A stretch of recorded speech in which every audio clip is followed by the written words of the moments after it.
مولانا منظور احمد قاسمی کے بیانات اور دروس کو سننے کے لیے مولانا صاحب کے آفیشیل یوٹیوب چینل مولانا منظور احمد آفیشیل کو سبسکرائب کریں۔ بسم اللہ الرحمن الرحیم۔ سبح للہ ما فی السماوات وما فی الارض وهو العزیز الحکیم۔ اللہ ہی کی تسبیح بیان کرتے ہیں وہ ساری چیزیں جتنی آسمانوں اور زمینوں میں ہیں۔ وهو العزیز الحکیم، اللہ کی ذات زبردست ہے، حکمت والی ہے۔ سورہ صف مدینہ منورہ میں نازل ہوئی اور اس میں 14 آیتیں اور 2 رکوع ہیں۔ یا ایھا الذین آمنوا لم تقولون ما لا تفعلون، اے ایمان والو کیوں کہتے تم ایسی باتیں جو تم کرتے نہیں ہو۔ کبر مقتا عند اللہ، سخت ناپسندیدہ ہے اللہ کے نزدیک یہ چیز، ان تقولوا ما لا تفعلون، کہ تم کہو وہ باتیں جو تم نہیں کرتے ہو۔ ان اللہ یحب الذین یقاتلون فی سبیلہ، اللہ پسند فرماتے ہیں یقیناً ان لوگوں کو جو اس کی راہ میں لڑتے ہیں صف باندھ کر، کأنہم بنیان مرصوص، گویا کہ وہ سیسا پلائی ہوئی دیوار ہوں، کأنہم بنیان مرصوص۔ اس صورت کا شان نزول اس طریقے سے کہ رسول رحمت صلی اللہ علیہ وسلم کے چند صحابہ محفل میں بیٹھے ہوئے تھے اور مکہ مکرمہ کی 13 سالہ آزمائشوں سے بڑی مشکل سے نجات اور پناہ ملی تھی۔ مجلس میں بیٹھے ہیں اور آپس میں گفتگو کر رہے ہیں، کاش ہمیں وہ عمل معلوم ہو جاتا جو اللہ کو سب سے زیادہ پسندیدہ ہے، تو وہ عمل کر کے ہم اللہ کو راضی کرتے، اللہ کو خوش کرتے، ہم اللہ کے اور زیادہ مقرب اور محبوب بن جاتے۔ یہ آرزو اور تمنا کرنے لگے کہ ہمیں وہ عمل معلوم ہو جائے جو اللہ کو سب سے زیادہ محبوب اور پسندیدہ ہو۔ اللہ تبارک و تعالیٰ نے جہاد کا حکم اتارا، کہا اللہ تبارک و تعالیٰ کو ان حالات کے اندر سب سے زیادہ پسندیدہ عمل کون سا ہے؟ جہاد کا ہے۔ اللہ تبارک و تعالیٰ کو سب سے زیادہ پسندیدہ عمل کون سا ہے؟ جہاد کا عمل پسندیدہ ہے۔ تو جب یہ آیت اتری جہاد کے بارے میں تو اس پر صحابہ کرام رضوان اللہ تعالیٰ علیہم اجمعین میں سے بعض نے یہ کہنا شروع کر دیا، بڑی مشکل سے تو 13 سالوں کی مشقتوں اور محنتوں کے بعد ہم کو نجات اور پناہ ملی تھی، کاش ہمیں کچھ دن اور آرام سے سکون کے ساتھ بیٹھنے کی اجازت مل جاتی اور جہاد کرنے کا حکم ہم کو نہ دیا جاتا۔ اس پر باری تعالیٰ نے کہا راستیں اسے ونن کہ ایسی ہے سو عمل ون یہ رب العالمین ساروی خود زیادہ خوش گئے۔ اب جب تم کو وہ عمل بتلایا گیا تو اب تم جی چرانتے ہو، یہ اللہ تبارک و تعالیٰ کو یہ چیز پسند نہیں۔ اللہ تبارک و تعالیٰ کو یہی چیز پسند ہے کہ جو تم کہو وہ تم کرو۔ دیکھیں دو چیزیں ہوتی ہیں اس آیت کے اندر، یا ایھا الذین آمنوا لم تقولون ما لا تفعلون، اے ایمان والو تم کیوں کہتے ہو وہ چیز جو تم کرتے نہیں ہو۔ اللہ تبارک و تعالیٰ کو سخت ناپسندیدہ یہ چیز کہ تم کہو وہ بات جو تم نہیں کرتے ہو۔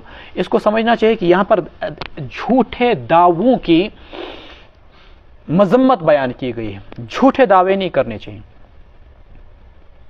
جھوٹے دعووں کی مذمت یہاں پر بیان کی گئی۔ خامخواہ ہم وہ کریں گے، مثلا ایک شخص چند عرصہ سال پہلے تقریر کر رہا تھا کہ ہم ماسکو کو فتح کریں گے، ہم چائنا کو فتح کریں گے، ہم واشنگٹن کو فتح کریں گے، اور شیخ اسلحہ تو تحل کرتا ہو پانی 2 انچ زمین فتح پت کرو تو ماسکو تو واشنگٹن تو چائنا فتح۔ اتنے بڑے بڑے دعوے، حالانکہ تمہاری حیثیت ایسی نہیں کہ 2 انچ کی زمین فتح کرو اور خواب دیکھ رہے ہو چائنا کے اور لال قلعہ کے اور واشنگٹن کے اور کہاں کے اور کہاں کے، تو وہی گفتگو کرو جس کی تمہارے اندر ہمت ہو۔ تو جھوٹے دعوے اللہ تبارک و تعالیٰ کو یہ چیز پسند نہیں۔ کبر مقتا عند اللہ ان تقولوا ما لا تفعلون۔ اور قرآن کریم کے اندر سورہ آل عمران کے اندر رب العالمین فرماتے ہیں کچھ لوگ ایسے ہوتے ہیں کہ وَيُحِبُّونَ أَن يُحْمَدُوا بِمَا لَمْ يَفْعَلُوا، وہ پسند فرماتے ہیں اس چیز کو کہ ان کی تعریف کی جائے ایسی چیزوں پر جو انہوں نے کیا ہی نہیں۔ ماشاءاللہ عبدالرشید صاحب بنائے نا مسجد، روپے کروڑ خرچ ہون، عبدالرشید صاحب کو پنی جائے خوش، حالانکہ حقیقتاً ایسی چیز نہیں ہے۔ اور اسی طریقے سے کچھ لوگوں کو بولتے ہیں 4 مہینے انہوں نے جماعت میں کیا لگایا، 40 دن مولوی صاحب، تو اندر سے خوش ہوتے ہیں ببنی اس مولوی صاحب۔ کسی نے داڑھی رکھ دی تو لوگ اس کو کہنے کیا شروع کرے، قاری صاحب، ماشاء اندر سے خوش ہوتا ہے قاری صاحب چھمانا، حالانکہ اس بیچارے کو نورانی قاعدہ بھی نہیں آتا ہے۔ حافظ صاحب، حالانکہ اس کو الحمد شریف بھی ٹھیک نہیں ہے۔ اچھا مفتی صاحب، مولوی صاحب، داڑھی تھوڑی سی رکھ لی مولوی صاحب بن گیا، لوگ خوش ہوتے ہیں۔ قرآن کریم کہتا ہے کہ وہ لوگ جو کہ خوش ہوتے ہیں ایسی چیزوں پر جو انہوں نے کیا ہی نہیں، وَيُحِبُّونَ أَن يُحْمَدُوا، اور پسند کرتے ہیں کہ ان کی تعریف کی جائے ایسی چیزوں پر جو انہوں نے نہیں کیا۔ فَلَا تَحْسَبَنَّهُمْ بِمَفَازَةٍ مِّنَ الْعَذَابِ، ہرگز خیال نہ کرنا کہ وہ اللہ کے عذاب سے بچ جائیں گے۔ وَلَهُمْ عَذَابٌ عَظِيمٌ، ان کے لیے دردناک عذاب ہے۔ تو جھوٹے دعووں کو اللہ تبارک و تعالیٰ ناپسند فرماتے ہیں۔ اس آیت کے اندر یہ مضمون بیان کیا گیا ہے۔ ضمناً ایک اور چیز آتی ہے، کیا کسی انسان کے لیے ایسا واعظ کہنا درست، ایسی تقریر اور ایسا خطاب اور ایسا بیان کرنا درست ہے جس پر اس کو عمل نہ ہو؟ علماء فرماتے ہیں کہ جس چیز پر انسان کو عمل نہ ہو اس چیز کا واز کہنا درست ہی نہیں بلکہ مطلوب بھی ہے۔ حضرت حکیم الامت تھانوی صاحب رحمۃ اللہ علیہ فرماتے تھے کہ مجھے جس چیز پر عمل نہیں ہوتا میں تو اس پر واز کہتا ہوں، اور واز کی برکت سے مجھے اس پر خود بھی عمل ہو جاتا ہے۔ دیکھیے اگر اس وقت یہ کہا جائے کہ آپ کو صرف وہی واز کہنا جس پر خود عمل ہو تو ٹھیک ہے، پھر تقویٰ پر کوئی واز کہہ سکتا ہے؟ کوئی شخص دنیا کے اندر متقی ہونے کا دعویٰ کر سکتا ہے جبکہ خود قرآن نے کہا فلا تزکوا انفسکم، اپنے آپ کو متقی مت کہو؟ پھر تو دنیا میں کوئی بھی شخص واز پر یہ تقویٰ پر واز نہیں کہہ سکتا ہے۔ کوئی شخص ایمان کامل پر واز کہہ سکتا ہے؟ نہیں۔ کیوں؟ اس لیے کہ ایمان کامل کا کوئی شخص دعویٰ ہی نہیں کر سکتا ہے۔ تو حکیم الامت فرمایا کرتے تھے اس آیت کے ذیل کے اندر یہ چیز بتلائی گئی ہے کہ واعظ کو بے عمل بننا جائز نہیں۔ یہ چیز اس کے اندر نہیں کہی گئی کہ واعظ کو بے عمل کو واعظ نہیں کہنا چاہیے۔ اس آیت کے ذیل میں یہ چیز بتلائی گئی ہے کہ واعظ کو بے عمل نہیں بننا چاہیے۔ یہ چیز ہرگز اس میں نہیں کہی گئی کہ بے عمل کو واعظ نہیں کہنا چاہیے۔ بے عمل واعظ کہہ سکتا ہے، ممکن ہے کہ اسی واعظ کی برکت سے اس پر عمل آ جائے۔ اور قرآن کریم کی دوسری آیت میں اس کے ذیل میں شرمندگی اور ندامت دلائی گئی، احساس دلایا گیا ہے کہ بھائی اگر تم لوگوں کو نیکی کا حکم دیتے ہو تو خود بھی عمل کرو۔ اتأمرون الناس بالبر وتنسون انفسکم، کیا تم لوگوں کو نیکیوں کا حکم دیتے ہو اور خود اپنے آپ کو بھلا بیٹھتے ہو؟ گویا کہ ترغیب دی گئی کہ اگر لکن واشو پرن تو پانتی کریو عمل۔ ان اللہ یحب الذین یقاتلون فی سبیلہ صفا کأنہم بنیان مرصوص۔ تو دعوت کے اندر اور دعوے کے اندر فرق ہے۔ یہاں پر جھوٹے دعووں کی مذمت بیان کی گئی ہے، دعوت اور واعظ کی مذمت نہیں کی گئی ہے۔ وَإِذْ قَالَ مُوسَىٰ لِقَوْمِهِ يَا قَوْمِ لِمَ تُؤْذُونَنِي وَقَدْ تَعْلَمُونَ أَنِّي رَسُولُ اللَّهِ إِلَيْكُمْ۔ اور جب موسیٰ علیہ السلام نے اپنی قوم سے کہا اے میری قوم تم مجھے کیوں اذیت دیتے ہو، جہاد کا حکم کیوں دیا گیا، اس کی علتوں کو بیان کیا جا رہا ہے۔ کیوں مجھے تم ستاتے ہو حالانکہ تم جانتے ہو انی رسول اللہ علیکم، میں اللہ کا پیغمبر ہوں تمہاری طرف۔ فلما زاغوا، پس جب وہ یہود ٹیڑے بن گئے، ازاغ اللہ قلوبہم، اللہ نے ان کے دلوں کو ٹیڑھا کر دیا، واللہ لا یہدی القوم الفاسقین، اللہ تعالیٰ فاسق لوگوں کو ہدایت نہیں دیتے۔ وَإِذْ قَالَ عِیسیٰ ابْنُ مَرْیَمَ یَا بَنِی اسرائیل، اور جب عیسیٰ ابن مریم نے کہا اے بنو اسرائیل انی رسول اللہ علیکم، میں اللہ کا رسول ہوں تمہاری طرف۔ پہلی بات مصدقا لما بین یدی من التورات، میں تصدیق کرنے والا ہوں اس کتاب کی جو مجھ سے پہلے ہو آئی ہے یعنی تورات۔ ومبشرا برسول یاتی، تیسری بات اور خوشخبری سنانے والا ہوں ایک رسول کی، یاتی من بعدی، جو میرے بعد آئے گا، جن کا نام احمد ہوگا، اسمہ احمد۔ فلما جاءہم بالبینات، پس جب وہ پیغمبر آ گیا ان کے پاس واضح دلائل لے کر یعنی احمد، قالوا ھذا سحر مبین، تو کہنے لگے یہ کھلم کھلا جادو ہے۔ عیسیٰ علیہ السلام پر جو کتاب اتری اس کا نام انجیل ہے۔ عیسیٰ علیہ السلام کی اصلی زبان سریانی تھی۔ عیسیٰ علیہ السلام کی سریانی زبان کے اندر دنیا کے اندر اس وقت کوئی نسخہ انجیل کا موجود نہیں تھا۔ ان کے جو شاگرد تھے ان شاگردوں نے 70 سال کے بعد انجیل کو مرتب کیا اپنی یاداشت کے بلبوتے پر، انجیل یوحنا، لوقنا، برنباس وغیرہ وغیرہ۔ تو 300 سال کے بعد یونانی زبان میں جو انجیل کا ترجمہ کیا گیا اس کا نسخہ اس وقت دنیا کے اندر سب سے قدیم نسخہ جو موجود ہے وہی ہے۔ لیکن 325 عیسوی کے اندر نیقیہ کے اندر عالم عیسائیت کی ایک کانفرنس ہوتی ہے، چونکہ اس وقت عیسائی دنیا 3 حصوں میں تقسیم ہو گئی تھی۔ کچھ عیسائی وہ تھے جن کا یہ دعویٰ تھا کہ عیسیٰ علیہ السلام اس لیے آسمانوں پر اٹھا کر لے جائے گئے کیونکہ وہ خود خدا تھے۔ دوسرے لوگوں نے کہا کہ نہیں، عیسیٰ علیہ السلام خدا تو نہیں تھے، خدا کے بیٹے تھے، اس لیے وہ آسمانوں پر اٹھا لیے گئے۔ تیسری جماعت وہ تھی جنہوں نے یوں کہا کہ عیسیٰ علیہ السلام نہ خدا تھے نہ خدا کے بیٹے تھے، بس صرف اور صرف اللہ کے رسول تھے، جو عام قرآن کا عقیدہ ہے، جو قرآن نے اہل اسلام کو بتلایا ہے۔ لیکن اللہ کا کرنا یہ ہوا کہ پہلی جو باطل اور گمراہ جماعتیں تھیں جو عیسیٰ علیہ السلام کی خدائی یا عیسیٰ علیہ السلام کے خدا کے بیٹے ہونے کا دعویٰ کرتے تھے وہ غالب آ گئے۔ تو 325 کی اس کانفرنس کے اندر انجیل برنباس کو، جس میں رسول رحمت صلی اللہ علیہ وسلم کی آمد کے بارے میں، اسلام کی حقانیت کے بارے میں، قرآن کی صداقت کے بارے میں سینکڑوں پیشن گویاں موجود تھی، ان غالب آنے والے باطل اور گمراہ فرقوں نے کالعدم قرار دیا اور انجیل یوحنا کو اور یوحنا کو اور دیگر انجیلوں کو، انجیل متی کو، ان کو انہوں نے عام قرار دیا اور اسی پر وہ عمل کرنے لگے اور انجیل برنباس کو مٹا دیا۔ 1903 کے اندر اس کا قدیم نسخہ دریافت ہوا اور پھر اس کا انگریزی زبان میں، فرانسیسی زبان کے اندر، اردو زبان کے اندر ترجمہ ہوا اور عیسائیوں کو دکھلایا گیا، لیکن عیسائی اس کو انجیل ماننے کے لیے تیار نہیں ہے، چونکہ اگر اس کو مانیں گے تو رسول رحمت صلی اللہ علیہ وسلم پر ایمان ان کو لانا پڑے گا۔ اس میں رسول رحمت صلی اللہ علیہ وسلم کا محمد نام لے کر، احمد نام لے کر، فارقلیت نام لے کر جا بجا آپ کی آمد کی خوشخبریاں دی گئیں، اور 50,000 تحریفات احمد دیدات نے ثابت کی ہیں انجیل و تورات کے اندر۔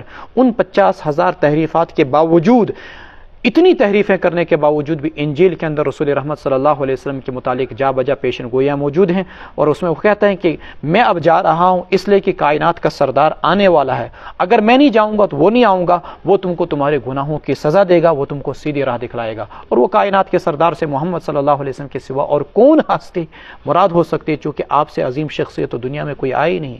بہرحال آپ صلی اللہ علیہ وسلم نے، بخاری شریف کے اندر روایت ہے، انا محمد انا احمد انا الحاشر، میں حاشر ہوں، میں محمد ہوں، میں احمد ہوں، وغیرہ وغیرہ 5 آپ کے صفاتی نام ہیں۔ تو اس روایت کے مطابق رسول رحمت صلی اللہ علیہ وسلم کا نام احمد بھی ہے، محمد بھی ہے۔ یہ رسول رحمت صلی اللہ علیہ وسلم کی آمد کی بشارت جو ہے وہ انجیل کے اندر دی گئی، وَمُبَشِّرًا بِرَسُولٍ يَأْتِي، خوشخبری سنانے والا ہوں ایک رسول کی جو میرے بعد آئے گا، جن کا نام احمد ہوگا۔ یہ عیسیٰ علیہ السلام نے خوشخبری دی تھی، لیکن فلما جاءہم بالبینات، جب محمد صلی اللہ علیہ وسلم آ گئے واضح دلائل لے کر، تو کہنے لگے یہ کھلم کھلا جادو ہے۔ ومن اظلم ممن افترى علی اللہ الکذب، اس سے بڑا کون ظالم ہوگا جو اللہ پر جھوٹ باندھے، وہو یدعا الی الاسلام، حالانکہ اس کو اسلام کی طرف بلایا جا رہا ہے لیکن نہیں مانتا۔ واللہ لا یہدی القوم الظالمین، اللہ ظالم لوگوں کو ہدایت نہیں دیتے۔ یہود ہوں، نصارہ ہوں، مشرک ہوں، ہنود ہوں، ان سب کا ایک مشن مشترکہ طور پر ہے، وہ کیا؟ اسلام کے نور کو مٹا دینا، اسلام کو دہشت گردی کے تانے دینا، اسلام کو ایک ظالم مذہب قرار دینا۔ یریدون لیطفئوا نور اللہ بافواہہم، وہ چاہتے ہیں کہ اللہ کی روشنی کو بجھا دیں اپنی پھونکوں سے۔ واللہ متم نورہ، اللہ اپنے نور کو پورا کر کے رہے گا، خواہ کافروں کو کتنا ہی ناگوار گزرے۔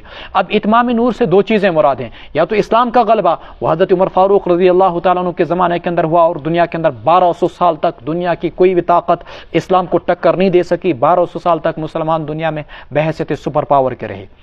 اب 200 سال کے بعد تھوڑا سا زوال آیا، اور ہر عروج کو تو کچھ عرصے کے لیے زوال آتا ہی ہے۔ ہر ایک شخص خواہ کتنے عرصے جاگے، اس کو 2-4 دنوں کے لیے تو آرام کرنا ہی ہوتا ہے۔ اور قرب قیامت کے اندر عیسیٰ علیہ السلام کی آمد کے بعد دنیا میں پھر اسلام کو غلبہ حاضر ہوگا۔ یا تو اتمام نور سے یہ چیز مراد ہے، اور اگر اتمام نور سے یہ چیز مراد لی جائے کہ اسلام کا استدلالی لحاظ سے، عقلی لحاظ سے، دلائل کے لحاظ سے دنیا کے دیگر مذاہب پر فائق اور برتر ہونا، تو وہ ہر دور کے اندر رہا ہے کہ آج بھی اور پچھلے دوروں کے اندر بھی کبھی استدلالی میدان میں، عقلی میدان میں، دلائل کے میدان میں کوئی بھی مذہب اسلام کے سامنے نہیں ٹک سکا، بلکہ دلائل کے لحاظ سے ہر دور کے اندر اسلام ہی غالب رہا۔ وَلَوْ كَرِهَ الْكَافِرُونَ، چونکہ دنیا کے دیگر کسی مذہب کے پاس کوئی دلیل ہی موجود نہیں اپنے مذہب کی۔ هو الذی سند موجود ہے، هو الذی ارسل رسولہ بالہدى، وہی وہ ذات یعنی اللہ تبارک و تعالی ہیں جس نے اپنے پیغمبر کو بھیجا ہدایت دے کر اور دین حق دے کر، لیظہرہ علی الدین کلہ، تاکہ اللہ اس کو غالب کر دے اپنے سارے دینوں پر۔ ولو کرہ المشرکون، خواہ مشرکوں کو یہ ناگوار گزرے۔ معلوم ہوا کہ اسلام کی برتری ہمیشہ کافروں کو ناگوار گزرے گی، اور اسلام کی سربلندی مشرک اور یہودیوں کو اور ہنود کو ہمیشہ ناگوار گزرے گی۔ لیظہرہ علی الدین کلی، اللہ اسلام کو غالب کر کے رہے گا۔ عقد کے یاد تھاویں کہ اسلام دنیا کے اندر غلام کی حیثیت سے اور مسلمان دنیا کے اندر محکوم اور مظلوم اور غلام ہونے کی حیثیت سے جینے کے لیے نہیں آیا، بلکہ اسلام غالب، مسلمان غالب، فاتح اور حکمران کی حیثیت سے جینے کے لیے آیا ہے۔ اسلام کبھی بھی غلام اور مسلمان کبھی بھی غلام بن کر نہیں جیے گا۔ لیظہرہ علی الدین کلی، تاکہ اللہ اپنے دین کو دنیا کے دیگر دینوں پر غالب کر دے۔ اور وہ دین کب غالب آئے گا؟ جب مسلمان غالب آئیں گے۔ ولو کرہ المشرکون، یا ایھا الذین آمنوا، اے ایمان والو، هل ادلکم علی تجارۃ، کیا میں تمہاری رہبری نہ کروں ایسی تجارت کی طرف، تنجیکم من عذاب علیم، جو تم کو دردناک عذاب سے بچائے۔ کون سی تجارت ہے وہ؟ مالی تجارت نہیں، بلکہ تؤمنون باللہ، تم اپنی جان اور ایمان کا سودا اللہ کے ساتھ کرو۔ ان اللہ اشتری من المؤمنین انفسهم واموالهم بان لهم الجنہ، اللہ نے اہل ایمان کے مالوں کو بھی خرید لیا، جانوں کو بھی خرید لیا۔ تم میری راہ میں اپنے مال کو خرچ کرو، اپنی جانوں کا نذرانہ پیش کرو، میں تم کو بدلے کے اندر جنت دوں گا۔ یہ وہی سودا ہے۔ تؤمنون باللہ ورسولہ، تم اللہ پر ایمان رکھتے ہو اور اس کے رسول پر، وتجاہدون فی سبیل اللہ، اور راہ خدا میں جہاد کرتے ہو اپنے مال کے ذریعے سے اور اپنی جانوں کے ذریعے سے۔ سو جو لوگ جان سے جہاد نہ کر سکیں انہیں کوشش کرنی چاہیے کہ اللہ کی راہ میں لڑنے والوں پر اپنے مال کو خرچ کریں تاکہ مال کے ذریعے سے جہاد ہو جائے۔ ذالکم خیر لکم ان کنتم تعلمون، یہی تمہارے لیے بہتر ہے اگر تم جانتے ہو۔ یغفر لکم ذنوبکم، اللہ تمہارے گناہوں کو بخش دے گا۔ ویدخلکم جنات تجری من تحتها الانہار، اللہ تم کو ایسے باغات میں داخل کرے گا جن کے نیچے نہریں بہتی ہوں گی۔ ومساکن طیبۃ، اور ایسے عمدہ مکانات میں جو ہمیشہ رہنے والی جنت میں ہوں گے، فی جنات عدن، ذالک الفوز العظیم، یہی ہے بڑی کامیابی۔ لیکن انسان کی فطرت ہے کہ جنت ٹھیک چھ دل گژھِ خوش، لیکن انسان چھ دپان نقد گژھِ آسُن، کیا گژھِ آسُن؟ اگر ہور ونو کٲنٛسہِ تیوٗت خوش گژھِ نہٕ اگر یوٗتاہ ونو سور خانداری میلنے، پورٕ راتس پڑِ تہجد، لیکن ہور نیون بوٗزِتھ پرِ نہ، چونکہ انسان کی فطرت ایسی ہے کہ نقد چاہتا ہے۔ فرمایا وہ اخرى تحبونها، اللہ رب العزت نے وہی چیز کہی کہ ٹھیک ہے آخرت کے وعدے تمہارے لیے جنت کے وعدے، لیکن دوسری چیز جس کو تم بڑا پسند کرتے ہو، نصر من اللہ، اللہ کی مدد، وفتح قریب، اور قریبی کی فتح۔ قریبی فتح سے مراد یا تو مکہ مکرمہ کی فتح، یا قریبی فتح سے مراد روم و ایران کی فتح۔ وبشر المؤمنین، اور مومنوں کو خوشخبری سنا دو۔ چنانچہ اللہ تبارک و تعالیٰ نے اس پیشن گوئی کو پورا فرمایا۔ سورہ نصر کے اندر باری تبارک و تعالیٰ فرماتے ہیں وَرَأَيْتَ النَّاسَ يَدْخُلُونَ فِي دِينِ اللَّهِ أَفْوَاجًا إِذَا جَاءَ نَصْرُ اللَّهِ وَالْفَتْحُ، جب اللہ کی مدد آ گئی اور فتح بھی آ گئی، اور دیکھ لیا آپ نے لوگوں کو کہ وہ دین اسلام کے اندر داخل ہو رہے ہیں جوق در جوق۔ وبشر المؤمنین، سارا مکہ ایمان کے اندر داخل ہو گیا۔ یا ایھا الذین آمنوا کونوا انصار اللہ، اے ایمان والو اللہ کے مددگار بن جاؤ۔ دیکھیے دنیا میں دین اسلام کا کام کرنے کے خاطر کچھ لوگ ایسے ہونے چاہیے، ایک جماعت ایسی ہونی چاہیے جو ہر وقت اپنی جان کا نذرانہ پیش کرنے کے لیے تیار ہو، اپنی مال کا نذرانہ پیش کرنے کے لیے تیار ہو، اپنی ہر قسم کی قربانی دینے کے لیے تیار ہو۔ لیکن یہ لوگ میلن ونکس لچھن مز تہ سینڈت کی، لچھن مز تہ میرن سینڈت کی نہیں ہے، لوگ اپنی جانوں کا نذرانہ وقت دینے کے لیے تیار نہیں، 2 منٹ دین کی بات سننے کے لیے تیار نہیں، تو جان اور مال کا نذرانہ کون پیش کرے گا؟ مکانوں کا نذرانہ کون پیش کرے گا؟ فرمایا رب العالمین نے اے ایمان والو کونوا انصار اللہ، تم اللہ کے مددگار بن جاؤ، جیسا کہ عیسیٰ علیہ السلام نے کہا تھا، کما قال عیسی ابن مریم للحواریین، کہا تھا حواریین سے، من انصاری اللہ، کون ہوگا جو مددگار بنے گا میرا اللہ کی طرف بلانے میں؟ قال الحواریون، تو حواریین نے کہا تھا نحن انصار اللہ، ہم ہیں اللہ کے مددگار۔ فآمنت طائفۃ من بنی اسرائیل، تو بنو اسرائیل میں سے ایک جماعت نے ایمان لایا، وکفرت طائفہ، اور ایک جماعت نے انکار کیا۔ فأیدنا الذین آمنوا، سو ہم نے تائید و تقویت بخشی ان لوگوں کو جنہوں نے ایمان لایا ان کے دشمنوں کے خلاف۔ فاصبحوا ظاہرین، چنانچہ اہل ایمان ہی غالب ہو کے رہے۔ یہ حواریین کون تھے؟ عیسیٰ علیہ السلام مصر کی طرف چلے گئے، ایک تفسیر میں اس کی کچھ ڈیٹیل آتی ہے، وہاں پر کچھ لوگوں کو دیکھا کہ دریا کے کنارے بیٹھ کر کپڑے دھو رہے ہیں۔ حوار عربی میں سفیدگی کو بولتے ہیں اور حواریین دھوبیوں کو بولتے ہیں، کپڑے دھونے والوں کو۔ کہا کہ کیا کر رہے ہو؟ کہا لوگوں کے کپڑوں کو دھو رہے ہیں، ان کو سفید بنا رہے ہیں۔ کہا آ جاؤ، کیا میں تمہارے دلوں کو سفید نہ بناؤں؟ یہ لوگ چونکہ سیدھے سادے تھے، غریب تھے، تو ایمان کی دعوت پر لبیک کہا۔ عیسیٰ علیہ السلام پر ان 12 لوگوں نے ایمان لایا۔ عیسیٰ علیہ السلام نے انہی کی تعلیم و تربیت کی، انہی 12 دھوبیوں کی ایسی تعلیم و تربیت کی کہ یہ 12 مبلغ بن گئے، اور پھر پورے ملک کے اندر مختلف علاقوں کی طرف بحیثیت مبلغ کی عیسیٰ علیہ السلام نے ان کو بھیجا، جنہوں نے عیسیٰ علیہ السلام کی پیغام کو، انجیل کو اور ان کے دیگر تعلیمات کو عام کیا، تاکہ عیسیٰ علیہ السلام کو پھانسی پر چڑھانے کی ناکام کوشش کی گئی۔ اللہ رب العزت نے ان کو آسمانوں پر اٹھا لیا۔ انہی کو حواریین کہا جاتا ہے۔ تو اہل ایمان کو بھی کہا گیا کہ جس طریقے سے عیسیٰ علیہ السلام کے 12 حواری بن گئے تھے، تم بھی اللہ تبارک و تعالیٰ کے مددگار بن جاؤ۔ کونوا انصار اللہ کما قال عیسی ابن مریم للحواریین من انصاری اللہ۔ اللہ تبارک و تعالیٰ آگے فرماتے ہیں کہ عیسیٰ علیہ السلام اور حواریین کی جماعت کے بعد فآمنت طائفۃ من بنی اسرائیل، چونکہ اصلی مخاطب بنو اسرائیل تھے، تو بنو اسرائیل میں سے کچھ لوگوں نے ایمان لایا، وکفرت طائفہ، اور کچھ لوگوں نے انکار کیا۔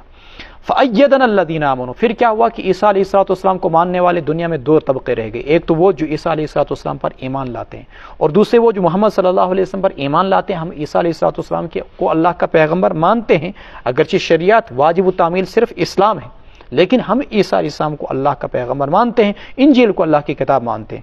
تو فرماتے ہیں اللہ رب العزت، میں نے اہل ایمان کو ان لوگوں کے مقابلے میں تائید اور نصرت سے بخشا جنہوں نے انکار کیا تھا، اور انکار کرنے والے یہودی تھے جنہوں نے عیاذ باللہ عیسیٰ علیہ السلام کو ولد الزنا قرار دیا، ان کے قتل کی کوششیں کی، پھانسی پر چڑھانے کی کوشش کی۔ اب اگر آج عیسائیوں کو اور مسلمانوں کو ملا کر دیکھا جائے ایک طرف، تو دونوں تعداد کے لحاظ سے یہودیوں کے مقابلے میں دونوں کے اندر وہ نسبت بھی نہیں ہے جو ایک ریت کے پہاڑ کے اندر، جو ایک پہاڑ کے اندر اور معمولی سے کنکر کے اندر ہوتے ہیں۔ یہودی عیسائی اور مسلمانوں کے مقابلے میں ایک معمولی سے کنکر کے برابر بھی نہیں ہے، جبکہ مسلمان اور عیسائی مل کر پہاڑ کے برابر ہیں۔ فَأَيَّدْنَا الَّذِينَ آمَنُوا عَلَىٰ عَدُوِّهِمْ، اللہ تبارک و تعالیٰ فرماتے ہیں ہم نے اہل ایمان کو تائید و تقویت سے نوازا ان کے دشمنوں کے مقابلے میں، چنانچہ وہ غالب آ گئے۔ یا یہ مطلب یہ ہے کہ اللہ تبارک و تعالیٰ نے پھر عیسائیوں کو تائید سے نوازا، اس معنی کر کے یونان کے لوگوں نے عیسائیت کو قبول کیا اور یہودیوں کو شکست فاش سے دوچار کیا، بیت المقدس پر عیسائی قابض ہو گئے اور یہودیوں کو بے دخل کر دیا گیا۔ واللہ عالم۔ صدق اللہ العلی العظیم وصدق رسول۔ مولانا منظور احمد قاسمی کے بیانات اور دروس کو سننے کے لیے مولانا صاحب کے آفیشیل یوٹیوب چینل مولانا منظور احمد آفیشیل کو سبسکرائب کریں۔